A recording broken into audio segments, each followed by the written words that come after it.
할렐루야. 오늘 1년 한 해 마지막 주일입니다. 1년이 몇 주죠? 52주 오늘이 바로 마지막 52주째 주일입니다. 우리가 한 해를 돌아볼 때에 요한복음 말씀을 묵상하고 보다가 요한계시록의 말씀을 설교하면서 소아시아 교회 7교회를 살펴보고 있습니다. 오늘은 몇 번째죠? 네, 6번째. 이제 한 교회에 오늘 만나면 라오디게아 교회의 한 교회만 만나게 됩니다. 한 해의 끝자락에서 이 빌라델비아 교회는 서머나 교회와 함께 칭찬만 받은 교회입니다. 그래서 한 해를 마감하는 가운데서 이 라오디게아 교회는 차지도 뜨겁지도 않아서 내 입에서 토하여내리라라는 그런 말씀입니다. 그래서 한 해 마지막에 그런 말씀을 또 이렇게 전하게 되면 마음도 무겁고 또 다음은 첫 주입니다. 새해 첫 주 2021년 첫 주일날 입에서 토하여버리라 이러면 또 한 해 또 시작하게 다음 수일은 표가 2021년 표에 맞는 그런 말씀으로 좀 이렇게 말씀을 나누게 됩니다. 그래서 설교를 준비하면서 다행스럽다라고 하는 생각을 저 혼자 이렇게 보게 되었습니다. 네, 오늘 빌라델비아 교회, 이 빌라델비아 교회는 이름 자체가 형제 사랑이라고 하는 그런 뜻을 가지고 있습니다. 사랑이라고 할 때에 헬라적인 의미에서 사랑은 세 가지의 사랑이 있죠. 첫 번째는 뭡니까? 아가페 사랑입니다. 하나님의 사랑, 하나님의 사랑, 무조건적인 사랑이죠. 두 번째는 에로스입니다. 에로스. 이성간, 육체적인 사랑이라고 얘기합니다. 그 다음에 필로스라고 해서 친구, 사랑을 이야기합니다. 그래서 이 빌라델비아라고 하는 이름 이 속에 바로 우리가 빌라로 하지만 실제로는 필라델피아라고 하는 그런 말입니다. 그래서 형제 사랑이라고 하는 좋은 뜻을 가지고 있는 그런 교회입니다. 그리고 이 빌라델비아 교회가 있는 이 지역은 교통의 중심지라 이렇게 말할 수 있습니다. 소아시아 7교회 가운데서도 이 빌라델비아 지역을 거쳐서 가는 교통의 관문이라고 하죠. 우리나라로 보면은 우리나라 어떤 교통의 중심지가 어딥니까? 우리나라 보면 대전 정도 됩니까? 대전, 옛날에는 천안 삼거리, 그래서 됩니다. 호남으로 경상도, 이렇게 강원도로 이렇게 갈 수 있는 교통의 중심지, 바로 이 빌라델비아 지역이 그러한 곳입니다. 그리고 이 지역의 특산물은 포도 농사가 유명했습니다. 포도 농사. 포도주가 많이 나오겠죠. 그러면 어떤 모습들이 나타날까요? 우상 숭배, 이런 그런 부분들이 또한 많이 나타나는 그런 곳입니다. 소아시아에 있는 다른 교회들, 지금까지 살펴봤던 교회, 그리고 앞으로 한 교회, 라우디아 교회까지 통틀어서 여러분 우리가 살펴볼 때 교회마다 어떤 상황이나 환경적인 부분에서 문제가 없는 지역이 또 교회가 있었나요? 없었죠, 그죠? 모든 교회들이 다 여러 가지 이런 모양으로 환경적으로, 상황적으로 어려운 그런 곳이었습니다. 아마도 이 빌라델비아 지역은 그 모든 지역들이 가지고 있었던 그런 안 좋은 악조건, 당연히 경제적인 그런 부분에서 상인 길드 조합에 들을 수도 없고, 그런 인해서 생활하는 부분에 있어서 너무나도 어려운 그런 지역입니다.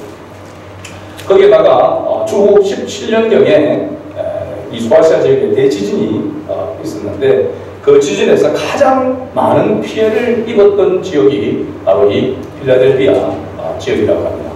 그래서 얼마나 많은 건물이 무너지고 집이 부서지고 이렇게 하니까 정말 제대로 성한 건물이 없을 정도로 그렇게 완전 폐허가 되듯이 되었는데, 로마에서 특별히 요즘 같으면 재난 지역으로 이렇게 선포한 것과 같이 이 빌라델비아 지역에 특별 재난 지역으로 이렇게 선포해서 빌라델비아 이 지역 도시를 재건축, 재건설을 해 주었습니다.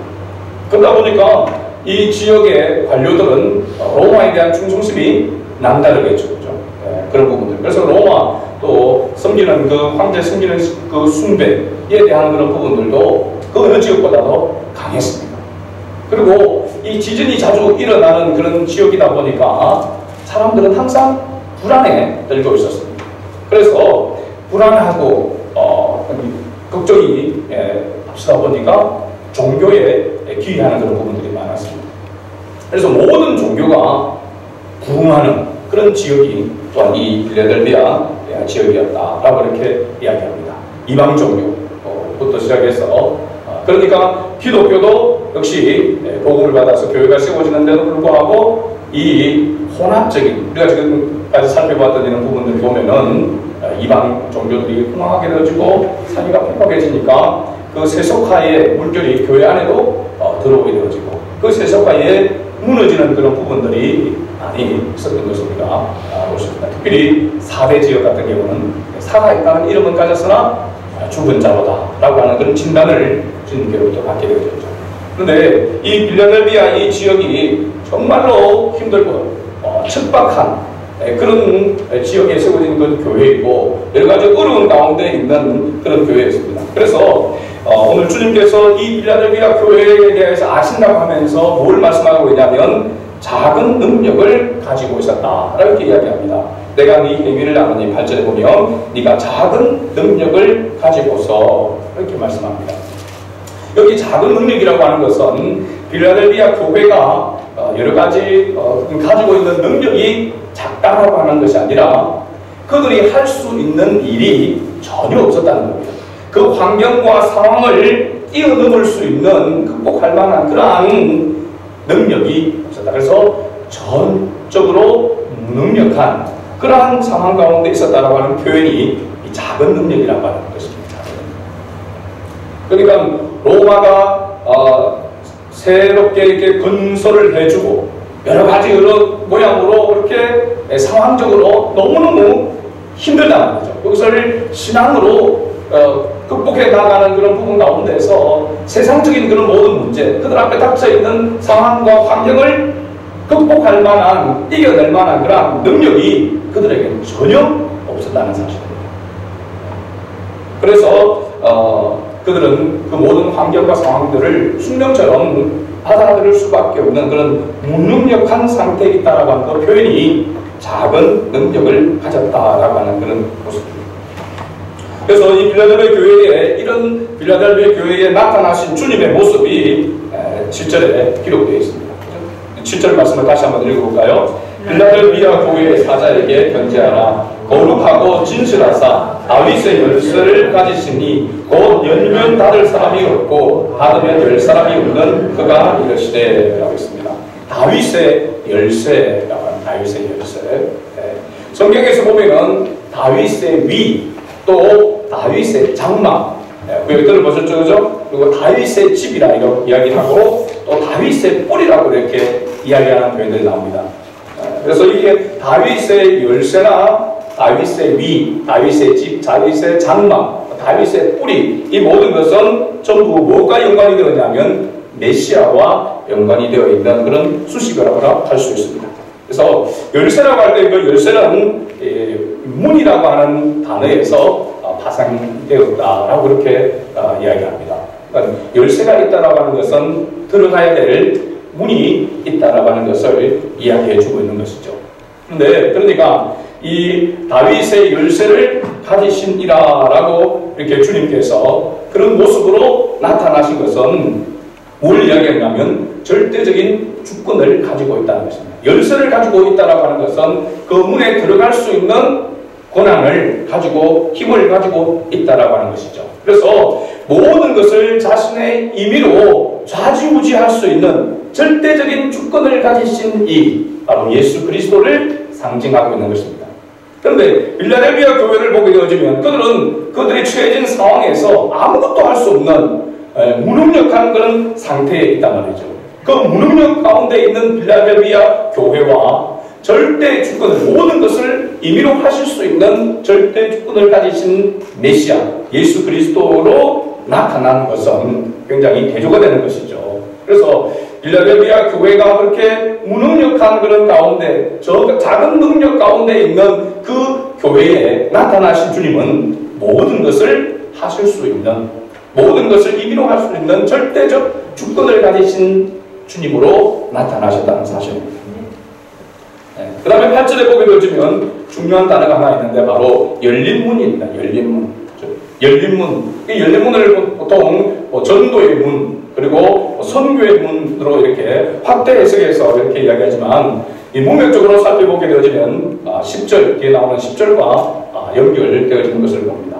10절을 다시 같이 읽어볼까요? 내가 나의 인내의 말씀을 지켰은즉 내가 또한 너를 지켜 시험의 때를 면하게 하리니 이는 장차 온 세상에 임하여 땅에 거하는 자들을 시험할 때라. 아멘. 여기 나의 인내의 말씀을 지켰은즉, 이 말과 열린 문과 연관이 있다라고 하는 사실입니다.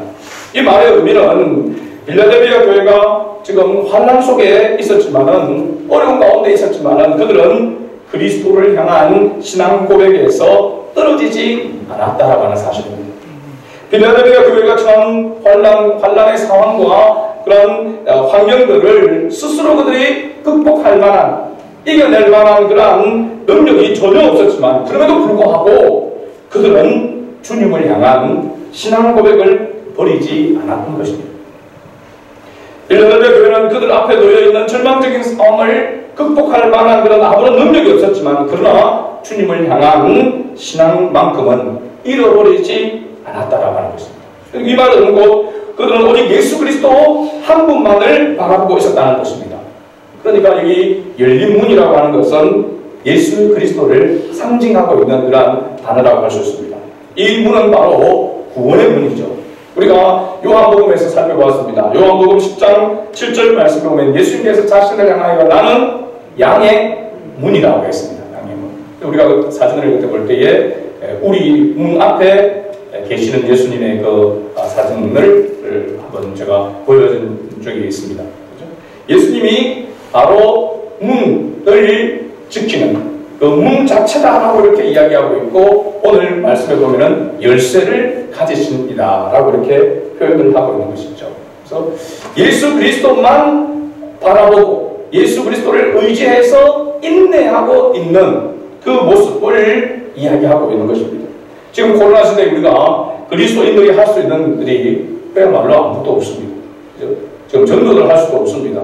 우리가 오늘 이렇게 예배를 드리고 있습니다만, 우리가 뭐 아무런 그렇게 없이 예배를 드리고 있습니다. 근데 보면 코로나 시대에 딱 맞춘 교회인 것 같이 보여지기도 합니다. 20명 이렇게 예배를 드리니까 어떤 부분에서는 좋아해야 될 그런 부분도 있고, 또 어떤 부분에는 2부로 나누어서 3부로 예배를 드릴 수 있으면 좋은데 20명씩 하겠어, 그죠? 예, 뭐 그런 또 안타까움도 있지만은 우리가 이렇게 하나님 앞에 나와서 같이 예배를 함께 들을 수 있다라고 하는 것, 이것도 큰 은혜인 줄로 믿습니다. 이 코로나 시대에 그러나 우리가 전도를 하고 이렇게 이 자리에 새로운 사람을 데려 나오는 것도 어렵고, 또 코로나 시대에 사람들에게 전도하는 것도, 전도지를 나누면서 전도하는 것도 어려운 그런 가운데 있습니다. 선교도 어려운 그런 가운데 있습니다. 더 나아가서 교회 자체에서 어떤 교회 행사들도 할 수가 없는 그런 상황 가운데 있습니다. 그래서 어떻게 보면은 우리가 그리스도인으로서 주님을 위해서 뭔가 할 수 있는 그런 일들이, 교회를 위해서 할 수 있는 그런 일들이 거의 없습니다. 그렇죠? 이런 상황 속에서, 이런 환경 속에서 우리 그리스도인들은 어떻게 해야 될까요? 빌라델비아 교회를 보게 되는 것과 마찬가지로 그들 앞에 놓여져 있는 그런 환경과 상황을 그들 스스로 극복할 수 있는 그런 능력이 전혀 없는 것과 같은 그런 모습이라고 저는 생각합니다. 지금 우리가 처해져 있는 교회의 그런 모습들이, 이런 상황 속에서 우리 그리스도인은 어떻게 해야 되는가? 바로 답은 견뎌내는 길입니다. 견뎌내는 것입니다. 이 견뎌낸다라고 하는 것은 사실 예수님만 붙잡는다라고 하는 것입니다. 오직 예수님의 말씀을 붙잡고 견뎌내야 한다는 것입니다. 그 무엇을 하려고 발버둥 치는 것이 아니라 묵묵히 신앙을 지켜내야 하는 것입니다. 지금은 우리가 자신의 신앙을 지켜내는 일에 힘써야 되는 것입니다. 다른 사람을 전도하고 또 다른 일에 우리가 힘써 일을 하고 하는 것보다도 더 중요한 것이 자신을 지키고 가족들의 신앙을 지키는 것이 중요하다는 사실입니다. 이 코로나 시대에 목회자들 모임에도 그렇게 이야기를 합니다. 교회에 이제 초신자들 또 왔다 갔다 하던 그런 사람들, 교회 속으로 이제 들어오지 못했던 그런 연약한 자들은 코로나 시대에 떨어진다는 것입니다. 낙엽 떨어지듯이. 그래서 보면 사실 낙엽도 빨리 떨어지는 걸 보면 영양분을 충분하게 이렇게 공급받지 못하면 연약해지니까 떨어지게 되는 것이죠. 그 마찬가지로 신앙적인 그런 부분 가운데서도 우리가 주님의 은혜를 공급받고 주님의 말씀을 붙잡고 있지 아니하면 떨어질 수 있다라고 하는 사실을 우리가 알아야 하는 것입니다. 시험에 들게 되어지고 그래서 여러 가지 이런 핑계를 대면서 무너질 수가 있는 것이죠. 이럴 때에 이런 어려운 상황 가운데서 우리가 해야 할 일은 말씀을 가까이 해야 됩니다. 개인적인 정말 이제 큐티라고 하는 그런 부분들, 그죠? 말씀을 묵상하고 경건의 시간을 갖는 그런 부분들이 개인적으로, 가정적으로 꼭 필요한 때가 바로 이때라고 저는 생각합니다. 그래서 개인적으로 신앙을 재무장하고 버티고 견뎌내야 하는 것이죠. 이 코로나 시대가 얼마까지 갈지는 알 수 없지만은 물론 우리가 이 코로나 시대가 해결되어지고 끝나고 그런다 할지라도 주님 오시는 그날까지 우리는 항상 무장하고 있어야 되겠죠. 그러나 지금은 우리가 함께 모여서 더불어서 뭔가를 할 수 있는 그런 일들이 없기 때문에 개인적으로 자신의 신앙을 지켜내고 견뎌내는 그런 모습이 필요하다는 것이죠. 빌라델비아 교회는 바로 이러한 삶을 살아내고 있었기 때문에 절대 주권을 가지신 주님께서 칭찬하시면서 이 빌라델비아 교회를 향해서 약속의 메시지를 주신 것을 봅니다.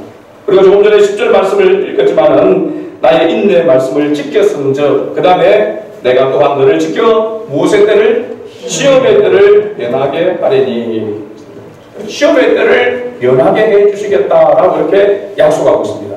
여기 시험의 때는 바로 그들에게 닥쳐오는 여러 가지 이중 삼중의 그런 시험을 말하는 것이 아니라 마지막에 도래할 그러한 시험을 뜻합니다. 어떻게 보면 우리가 주님의 심판대 앞에 서는 것이라고 할 수 있죠. 이 시험의 때를 면하게 해준다는 것은 죄에 대하여 정죄를 받지 아니하고 구원에 이르도록 해주시겠다는 것입니다. 앞에서 열리문을 두었다라고 이렇게 이야기하죠. 열리문. 그 열리문이 바로 예수 그리스도를 상징하고 있다고 했고 구원의 문이라고 이렇게 말씀을 드렸습니다. 바로 이 빌라델비아 교회에게 그들에게 주님께서 약속하고 있는 것은 너희를 정죄하지 아니하고 심판하지 아니하고 너희를 구원하겠다라고 하는 그런 약속의 메시지입니다. 우리가 지금까지도 계속 소아시아 7교회를 살펴보면서 주님께서 그들에게 이기는 자에게, 승리하는 자에게, 끝까지 남는 자에게 주님께서 약속해 주시는 그 약속이 종합적으로 우리가 하나로 이렇게 묶어서 보게 되면 무엇을 약속하고 있습니까? 뭔가 우리가 많은 것을 소유하고 우리가 많은 것을 팔아서 우리가 쟁취하는 그런 우리가 눈에 보이는 그런 보상을 이야기하고 있는 것이 아니라 바로 하나입니다. 그것은 구원입니다. 영원한 생명을 얻게 한다는 것, 영원한 생명을 얻도록 한다는 것, 영원한 하나님 나라에 들어간다는 것, 구원을 받는다라고 하는 것이 얼마나 소중하고 얼마나 가치 있는 것인가 하는 것을 주님은 계속해서 말씀하고 있는 것이죠. 그래서 주님께서 이 빌라델비아 교회를 향하여서 너희가 인내하면서 주님의 말씀을 지켰으니 시험의 때를 마지막에 심판대를 앞에를 면하게 해주시겠다라고 이렇게 약속하고 있습니다. 그래서 실제적인 그런 의미를 보게 되어지면 너희들 스스로 극복해낼 수 없다는 것을 잘 안다. 그러나 너희들이 오직 나만을 의지하는 신앙으로 서 있으면 모든 것을 이겨낼 수 있도록 내가 도와주겠다라고 하는 것이 주님께서 말씀하고 있는 것입니다. 어떻게 보면 너희가 견디고 너희가 스스로 극복하면 이러한 것을 주시겠다라고 이렇게 약속하는 것 같이 보여지지만 실제적인 그 안에 감추어져 있는 뜻은 주님께서 함께 해서 너희로 하여금 승리하도록 붙드시겠다라고 하는 그 약속입니다. 우리가 신앙생활하는 가운데서 우리가 주님을 붙잡고 있고 우리가 주님을 의지하고 살아가는 것처럼 보여지지만 하나님의 은혜가 우리를 붙잡고 우리와 함께함으로 우리가 주님과 함께 또 주님의 손을 붙잡고 있는 줄로 믿습니다. 그래서 하나님의 은혜가 없이는 불가능한 것이다. 하나님의 은혜가 없이는 우리의 신앙을 지켜낼 수가 없다는 것입니다.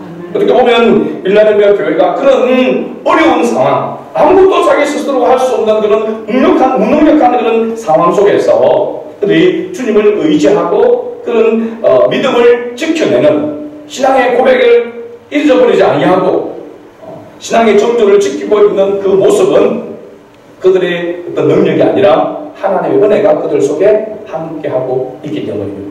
어떤 모습으로 보게 되어지면 하나님만이 우리를 도울 수 있고 하나님만이 우리를 지킬 수 있다라고 하는 오직 예수 그리스도만을 붙드는 그 신앙을 가지고 있고 그 신앙으로 주님을 의지하고 있기 때문에 하나님께서 계속해서 그들에게 은혜를 베푸시는 것이죠. 오늘 우리에게도 이와 같은 은혜가 있기를 원합니다. 항상 주님의 이름을 부르면서 그분께 모든 것을 의탁하면 주님께서 책임져 주신다라고 하는 이 약속을 우리가 믿고 주님을 의지하며 나아갈 때에 하나님께서 공급해 주시는 그 은혜로 모든 상황을, 환경을 또한 극복해 나가고 그 가운데 신앙의 정도를 지켜나갈 수 있는, 견뎌내는 그런 은혜가 있기를 바랍니다. 두 번째 약속은 하나님의 성전에 기둥이 되게 해주시겠다라고 이렇게 말씀하고 있습니다. 12절 말씀이죠. 이기는 자는 내 하나님 성전에 기둥이 되게 하리니 그가 결코 다시 나가지 아니하리라. 하나님의 성전에 기둥이 되게 해주겠다라고 하는 것은 어떤 의미가 우리가 무엇인지를 짐작이 가는데 그가 결코 다시 나가지 아니하리라. 이 의미는 뭘까요? 무슨 약속일까요? 앞에서 말씀을 드렸지만은 이 빌라델비아 교회가 주 17년 대지진으로 인하여서 또 늘 지진의 그런 불안과 공포 속에 살아가고 있습니다. 지진이 나면 뭔가 징조가 나타나게 되어지면 가장 먼저 그들이 했던 것이 그 당시에 바로 포타리를 싸서 집 밖으로 나가는 것입니다. 건물 밖으로 나가는 것입니다. 그런 삶이 일상적인 그런 삶이었습니다. 빌라델비아 교회가. 그런데 주님께서는 그런 빌라델비아 교회를 향하여서 결코 다시 나가지 아니하리라. 그러니까 흔들리지 아니하는 견고한 그러한 집을 주시겠다라고 이렇게 약속하고 있는 것이죠. 하나님의 성전에 기둥이 된다는 것은 기둥은 바로 건물을 지탱하는 그런 부분입니다. 가장 소중하고 가장 귀한 그러한 존재로 주님께서 세워주시겠다. 그렇게 약속하고 있습니다. 우리가 교회에서도 기둥같이 쓰임받는 그런 일꾼이 되기를 우리가 기도하고 합니다. 그렇죠? 하나님 앞에 세워진 그런 직분자들이 또 우리 교회 안에 그런 중직자들이 정말로 교회를 세워가는 기둥과 같은 그런 역할을 해낼 수 있기를 기도하고 있는 것이죠. 그 말은 뭐냐면 기둥같이라고 하는 것은 신앙에 흔들림이 없이 그렇죠? 올바르게 하나님의 진리의 말씀에 굳게 서서 맡은 직분과 그 직책을 충실히 감당하는 그런 바로 성도가 되어야 된다는 것을 말하고 있습니다. 주님께서 그의 인내하며 주의 말씀을 붙들고 하나님의 은혜 속에 있는 이 빌라델비아 교회를 향하여서 주님께서 결코 흔들리지 아니하는 견고한 집을 주겠다. 하나님의 나라에 대한 약속이죠. 이것도 역시 마찬가지로 구원에 대한 그런 약속이라고 할 수 있습니다. 그리고 이 약속이 얼마나 분명하고 확실한 것인지 주님께서 말씀하고 있습니다. 바로 뒤에 내가부터 시작해서 같이 한번 읽어보겠습니다. 내가 하나님의 이름과 하나님의 성, 곧 하늘에서 내 하나님께로부터 내려오는 새 예루살렘의 이름과 나의 새 이름을 그 위에 기록하리라. 아멘. 제가 이 말씀을 보면서 주님께서 세 번이나 이름을 이야기하고 있습니다. 하나님의 이름과 그리고 새 예루살렘의 이름과 또 나의 새 이름을 그 위에 기록하리라. 지금 빌라델비아 교회를 향하여서 주님께서 말씀하시고 그리고 약속하시는 그 약속에 어떻게 보면 최종적으로 도장을 찍는 그런 모습이라고 생각이 됩니다. 얼마 전에 우리 교회가 베델 새마을금고와 대출 재계약을 이렇게 했습니다. 계약을 할 때마다 참 이거 뭐 이렇게까지 해야 되나라고 할 정도로 거기에 반복해서 매 장마다 여러 장 수루가 있는데 그 장마다 적는 게 있어요. 그게 뭐냐면 대한예수교 장로의 합동 사천성암교회 대표 환환기, 이거를 한 7, 8번, 거의 한 10번 정도 적는 것 같아요. 똑같이 계속해서. 그리고 거기에다가 또 교회 직인을 찍고 대표자 도장을 찍고 서명하고, 거기다가 또 앞장과 뒷장 간인이라고 하죠. 그걸 찍고, 그렇게 해서 막 서류마다 이렇게 하는데 뭐 이렇게 해달라고 해서 이렇게 보냈는데, 또 보니까 어떤 부분에 또 빠진 게 있어가지고 다시 등기고 와서 다시 또 찍어서 다시 이렇게 보내는. 그러면서 야, 돈 참 조금 뭐 빌려가지고 그거 하는데도 자기들 그 어떻게 하면 손해보지 않게 해서 꼼꼼하게 그렇게 이렇게 반복해서, 제 생각에는 그냥 쭉 하고 나서 마지막에 대한예수교 장로의 합동 사천성암교회 대표 하나님 이렇게 해도 될 것 같은데 매 장마다 그런 부분들마다 이렇게 적게끔 되어 있고 사인하게끔 되어 있더란 말이죠. 이건 뭘 뜻하냐면은 확실하게 하겠다라고 하는 것입니다. 확실한 계약을 이야기하고 있는 것이죠. 그 생각이 들면서 주님께서 지금 이 말씀 3번이나 하나님의 이름과 새 예루살렘의 이름과 나의 새 이름을 그 위에 기록하리라 라고 이렇게 말씀하고 있는 것은 빌라델비아 교회들에 대한 주님의 확실한 약속을 이야기하고 있습니다. 변함없는 약속을 이야기하고 있는 것이죠. 오늘 우리에게도 마찬가지인 줄 믿습니다. 우리가 이 어려운 시대 속에서 신앙을 저버리지 아니하고 믿음의 정조를 지키면서 견뎌내고 하나님의 은혜 속에 견뎌내고 나아가면 하나님께서 우리에게도 동일한 그 약속으로 하나님께서 우리에게 보장하시고 보호해 주실 줄로 믿습니다. 그런 믿음을 가지고 지금 우리가 어떤 우리의 힘으로 또 교회가 이런 어려운 그런 상황과 환경을 해결할 수 있는 그런 것이 전혀 없습니다. 오히려 더 점점 교회에서 모이게 되어지게 되면 2사람에서 3사람이 모여지더라도 몇 사람이 모여지더라도 한 사람만 거기에 확진자가 생겨지게 되면 그 확진자가 나올 수밖에 없는 거잖아요. 마치 교회에 오면 확진자가 되는 것처럼 그런 모습으로 지금 되어 있지만, 그런 이런 상황들을 어떻게 우리가 해결할 방법이 없습니다. 교회가 해결할 방법이 없어요. 어떻게 보면 무능력한 그런 모습 가운데 있다라고 할 수 있습니다. 이런 가운데서 우리가 할 수 있는 길은 바로 이 빌라델비아 교회처럼 작은 능력으로 오직 예수 그리스도만을 붙들고 그분만의 은혜를 구하면서 견뎌내는 그런 신앙이 되어야 될 줄로 믿습니다. 여러분 가정에서도 여러분 여러 가지 여러 모양 직장에서나 어디서나 지금은 상당히 힘들고 어려운데고 많은 우리가 육체적으로도 영적으로도 정신적으로도 필요한 그런 가운데 있습니다. 이럴 때에 우리가 그것을 극복하고 이겨나갈 수 있는 것은 오직 주님의 말씀밖에 없는 줄로 믿습니다. 주님만을 붙드는 것입니다. 여러분 힘들고 어려도 바빠도 꼭 말씀을 읽고 묵상하고 그 말씀에 의지해서 주님 앞에 기도하면서 자신의 신앙을 이 코로나로 인해서 뒤처지지 아니하고 그럼에도 단단하게 살아있는, 그래서 더 충만한 모습으로 이 모든 문제가 해결돼서 우리가 마음껏 전도할 수 있고 마음껏 찬양할 수 있고 마음껏 예배할 수 있고 마음껏 교제할 수 있고 행사할 수 있는 그때에 우리의 에너지를 나타낼 수 있는, 드러낼 수 있는 어느 우리 성안의 모든 가족들이 될 수 있기를 주의 이름으로 축복합니다. 아멘.